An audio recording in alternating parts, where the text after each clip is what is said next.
So basically, in both cases, you are irresponsible. In a way, it's your actions and your irresponsibility that led to harm, being done to you in a way, right? But in that case, it's still like okay for you to defend yourself from a robber, even if you're a dumb fuck who left the door open, right? And I kind of think it maybe applies as well in like a woman situation. No?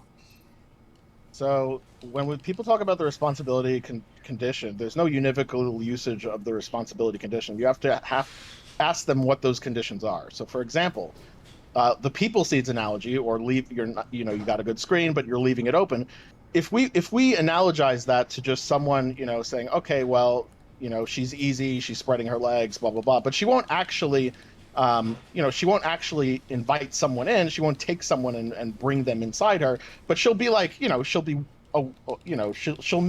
she'll do things that make it easy for people to come inside her. She'll leave her door open. She'll walk around, and she'll offer, she won't offer resistance. She won't call the cops, and then someone rapes her, right? If something like that happens in like a people seed-esque type of scenario, one can hold the responsibility condition and just say, well, those conditions aren't met, because even if the requirement for responsibility condition is not, it is consensual sex. Okay, Avi's just really confused here. The people seeds argument does not presuppose rape. It's actually the opposite of that. It presupposes consensual sex. Like, I'm pretty sure it says it right here. If the room is stuffy and I therefore open a window to air it and a burglar climbs in, it would be absurd to say, now he can stay. She's given him a right to the use of her house, for she is partially responsible for his presence there, having voluntarily done what enabled him to get in full knowledge that there are such things as burglars and that burglars burgle.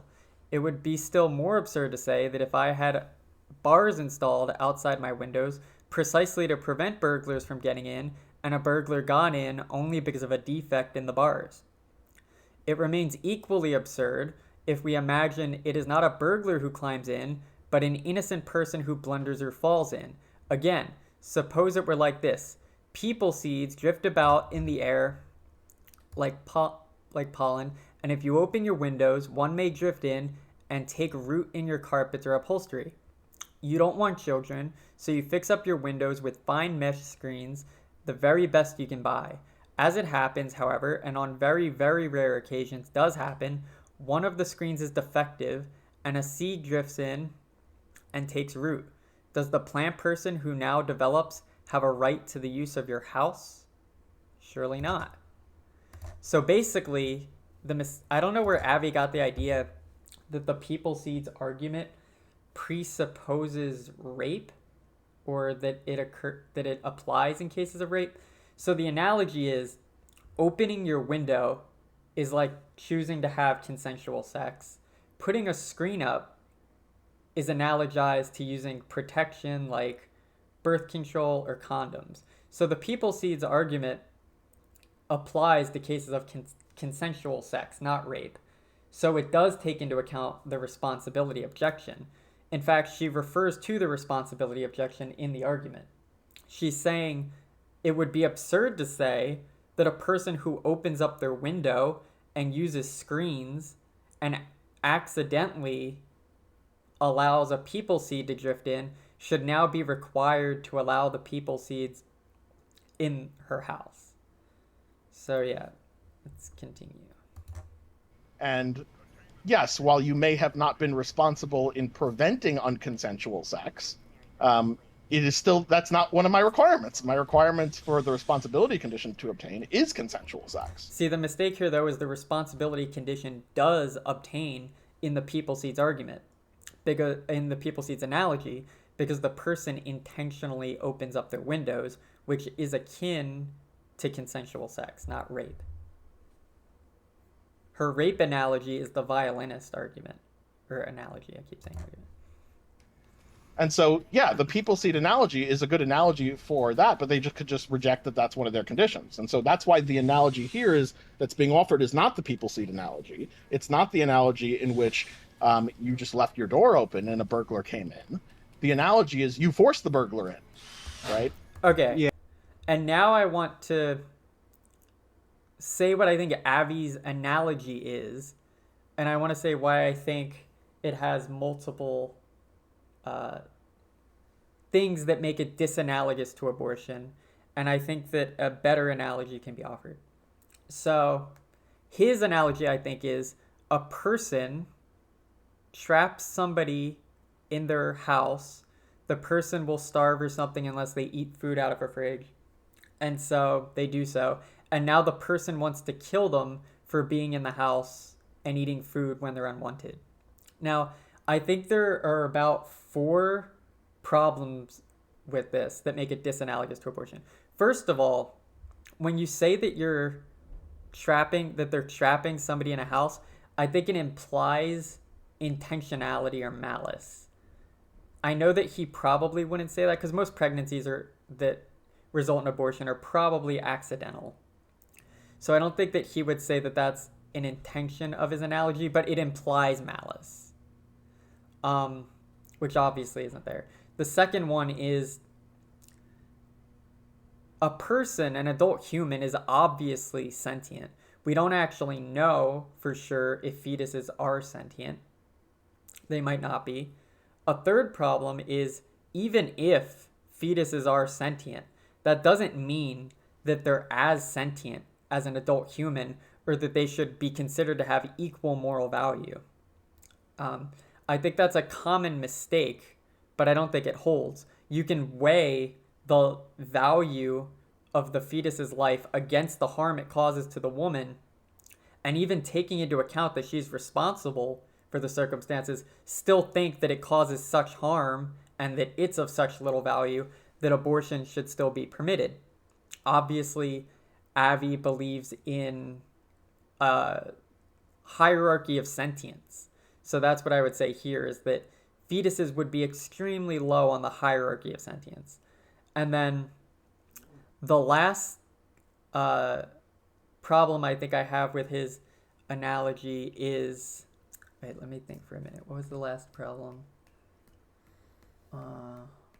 What was it? Do you remember? The amount of harm?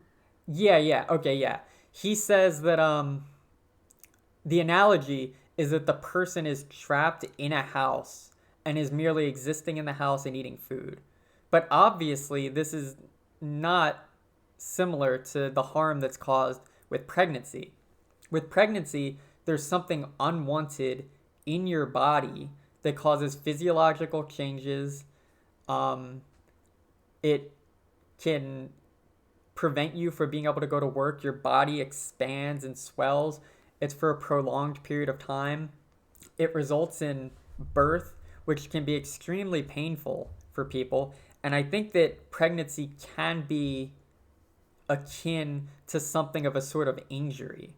Because under normal circumstances, if you undergo those physiological processes, that would be considered a harm that doctors would treat if it wasn't in the context of trying to have a child, trying to give birth.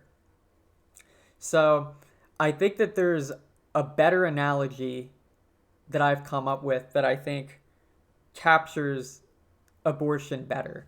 I call it the piranha analogy. And it works like, let's say there's a person, he's visiting an aquarium. He stops by the piranhas that are held there. He hovers over the tank, which is obviously not a smart thing to do. It's pretty stupid. And he accidentally falls in due to his own carelessness. Obviously, I think we would say that he's responsible for falling in. He knew that, or he should have known, that there was a chance that by standing over the piranha tank, there's a chance he could slip and fall in. It's his fault. Now, piranhas come, they're trying to attack him. Now, the piranhas aren't at fault. They're just doing what they're instinctually programmed to do. Nobody's morally condemning a piranha for attacking the person who fell in. But would we say that the person wouldn't or shouldn't be able to kill the piranhas if he had the ability to do so, to protect himself? So let's also say that the piranha's chances of killing this person are pretty low, about as low as pregnancy, and that the harm that the piranhas are going to do to the person are similar to pregnancy. So they might hurt him. It's going to hurt the same way that birth hurts. They're going to injure him to a similar level that we would consider pregnancy to be injurious to an individual. Let's also add that the person, when he falls in, now has a magical button. And that magical button, if he pushes it, will kill all the piranhas and will protect this person. I think that the person, despite having fallen in due to his own carelessness, should be allowed to push the button. And now let's say we also have a button. Every person has a button. And our button disables their button. So when we push our button, they can't push their button. So when we take a pro-life position and we're legislating against the right of somebody to be able to get an abortion, that is like us pushing our button that disables their button. So if you think that a person should be able to push the button in that case to kill the piranhas, then you should be pro-choice, not pro-life. Now I want to go through and explain why I think the piranha analogy is better than Avi's analogy in this case by going over the reasons I think Avi's analogy doesn't work and this one does. So the first one is intentionality. Avi says that a person traps a person in their house. Well, that implies intent and that implies malice. A person who accidentally trips and falls into a piranha tank, we don't have that same feeling of maliciousness. That is obviously an accident. No sane person would intentionally do that. The second one is Avi takes a precautionary stance that for cases of morality, we should assume that fetuses after 8 weeks are sentient. In the piranha analogy, I just grant this. I assume that piranhas are sentient. But he says in his analogy that it's a person who's trapped in the house. Well, that implies a person that's of equal moral value to a normal adult human person. I don't think that that's a reasonable analogy for a fetus. If a fetus is sentient at all, it's likely very minimally sentient. So I use a piranha to indicate minimal sentience. And I also use multiple piranhas if we want to assume that it's like has a little bit more value than just one piranha. And then the last one is Avi analogizes it to just being trapped in somebody's house and eating their food, and that's just an inconvenience. I think that that doesn't do justice to the real invasive nature of being pregnant with something in your body. Having something in your body that you don't want there, that is causing you something akin to injury, is painful and can sometimes be disabling, and in some rare cases have a chance of death. So that's why I think the piranha analogy works better. I think that it is closer to the abortion case than Avi's analogy. And I do agree that if Avi's analogy if that was analogous to abortion, I agree that the pro-life stance does make more sense. But I think I've pointed out the ways that I think that Avi's analogy is disanalogous to abortion, how I think the piranha analogy is more analogous to abortion, and how I think the piranha analogy leads to a pro-choice conclusion. Because if somebody is reckless and falls into a piranha tank, I think most of us would agree that they should be able to kill some amount of piranhas to be able to avoid the injury that the piranhas would cause if those injuries were similar to the injuries one would face during pregnancy. Wait, and even if it was sentient, the case with Harambe, you might want to talk about that. If the fetus actually was sentient, it's that's actually a good point. So even if we granted that a fetus had personhood, that it was as sentient as a normal human, or in the case of Harambe, maybe slightly less, but on a similar level, even in that case, we might still choose to kill the person or the gorilla because it's threatening the life of another person, and that person might have been reckless and fallen in, but the gorilla or the fetus is the threat to the person in that situation.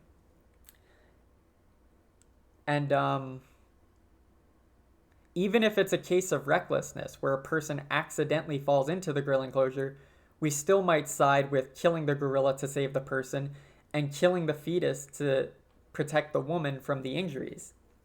And this doesn't require that we negatively evaluate Harambe, that we say that Harambe is unethical or it's Harambe's fault. He's just doing what he's, he's an animal. He's instinctually kind of wired to perform those actions. So we're not blaming Harambe the same way we're not blaming a fetus for ending up in the situation. But we still might be justified in saving the person who's in danger due to the other being. And even if the person chose to have sex and they have full responsibility, you make the distinction between them being immoral but still having the right to have an abortion. Yeah, that's where the two buttons come in. There's two moral questions. The first one is, can they push the button to kill the piranhas? Is that immoral or unethical? That's analogized to, is it immoral for a person to get an abortion? And then there's the second question, do we push our button? Do we disable their button, which disables their ability to kill the piranha? That's the question of, is it immoral to ban abortion? Do we have the right to disable people's ability to defend themselves against the fetus or piranha? And I think we would say that we would not want to push the button. We would want people to be able to defend themselves against a piranha or a fetus, whether or not they're responsible by having consensual sex and accidentally getting pregnant, or they're responsible because they hovered over a piranha tank and accidentally tripped in. And you'd also say that with a certain level of responsibility, they can be immoral, but they still have the right. Yeah, that's also true. So we could even hold that when they push their button to kill the piranhas or they get an abortion, that's actually an immoral action. They shouldn't do that. However, it would be more immoral for us to push our button to not give them the right to make that decision. So, for example, even if you think abortion is wrong, morally speaking, you could still hold the position that it's more wrong to prevent them from being able to get an abortion. And in the case of the analogy, if you think somebody's wrong for pushing the button and killing the piranhas, you could still hold the position that it's more wrong for somebody to push a button to prevent the other person from being able to make the decision for whether or not to push their button to kill the piranhas to defend themselves. So, do you think we covered everything? Or? Do you want to go over more stuff in the video? Let it play? Because Vegan Games barely even said anything. It's okay. I really just wanted to respond to Avi's analogy. That's really what my analogy, the piranha analogy, is meant to do. I think also that anything Vegan Gains says will probably be covered, because this was pretty comprehensive, because I went over those 4 things, and I think all of Vegan Gains' arguments makes at least one of those mistakes. Especially since I think he assumes sentience, but then they also assume that sentience equals equivalent moral value to like an adult human being with full human consciousness. Yeah, like you don't even know if the fetus is actually sentient at all because of the low oxygen levels. Yeah, there is the point. Vegan Gains made it seem like it was extremely absurd for a person to believe that a fetus becomes sentient upon birth. But there's at least some reason to think that could be the case because of the low oxygen atmosphere in the womb. There's been some studies that say that, I don't actually know exactly, but there's some evidence suggesting that it could be the case that fetuses actually do become sentient after birth when they become infants. I think, the main point that you need to hammer down on to convince them is about the level of harm that pregnancy is. I think most people would still say that, like, Yeah, even getting bitten by piranhas, they'd say that that's worse than being pregnant. And I it don't even could know. be. That's why part of the analogy, I was trying to say that they're not going to be like normal piranhas. Whatever damage the piranhas do should be equivalent to the harm that pregnancy causes to the woman. And you could debate, like, if we accept that pregnancy causes some harm to the woman, we could argue what would harm inflicted by piranhas look like to that person, like an equivalent. And that's something that can be debated. But I think it could, at the very least, be argued that pregnancy is something along the lines of a substantial bodily injury or a serious bodily injury. Either one. So at best, you would be, if you have an abortion, you would be terminating something that's not even sentient at all. Yeah, that in the best case scenario, if a person gets an abortion, the fetus isn't sentient at all. And at worst, you'd be killing something that at most would be as sentient as, like, a squirrel. Yeah, so the worst that you'd be doing is killing a squirrel. That's like the maximum sentience I think we could assume that a fetus would have. But it could be as insignificant sentience as like an ant, as low as a piranha. We don't really know. Um, Yeah, and it's weird because if you're not going by sentience, then you would have to use humanity. And yeah. So that's kind of the thing. Most people, if you told them the person's actually pregnant with a squirrel, they'd be completely fine with killing the squirrel. The only thing they care about is the fact that it has like some connection to humanity, and that's why they value it even if it's not sentient. Most pro-lifers. This isn't about vegan gains and Avi, not to strawman them. Their whole argument rests on a precaution for assuming sentience plus the responsibility objection. I don't think either of those succeed. And another thing to hammer down is that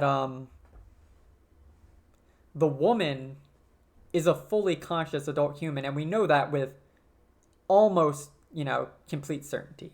Like, we're very sure. So we know the harm that she's going to be inflicted. What we don't know is if the fetus becomes sentient, when it becomes sentient, or its level of sentience. But what we do know is if it's sentient at all, it's not going to be very sentient. Unlike Avi's analogy, it's not going to be a adult human person who's trapped in a room.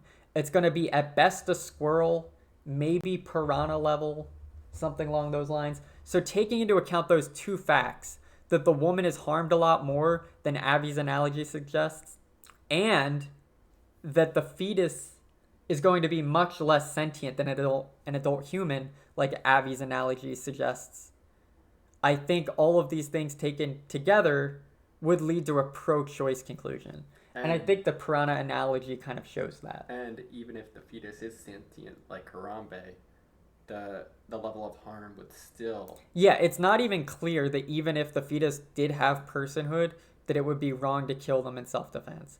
It could be the case that the fetus is as sentient as a person. They are a person in Avi's analogy, but they're not just eating food out of your fridge. They're causing you a significant level of harm, like what happens in actual pregnancies.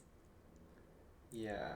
I think the main couple things that, like, the average pro-lifer will try to say is, like, the responsibility is, like, you have the responsibility, therefore you have to have it, and they constantly downplay the harm. Right. And not even just the average pro-lifer. I mean, I do think that Avi does that with his analogy. I think that it trivializes the harm that the woman faces, and then he acts like the fetus is just a full human person, which is ridiculous too. Especially for a vegan, if they're going to place all of their value on just sentience levels, then it seems weird to say something that is likely very minimally sentient is just morally the same as a person. Like, maybe you could do that in most vegan arguments when you're just saying, do we kill or not kill? But when you're actually weighing different interests that are conflicting, then it's very important to be clear about the levels of sentience of both and the harm that both are going to face. So yeah, I think we basically covered everything. You don't want to watch a little. We could cut it down if we don't. Yeah, I was already thinking about cutting it down, but I think this is fine.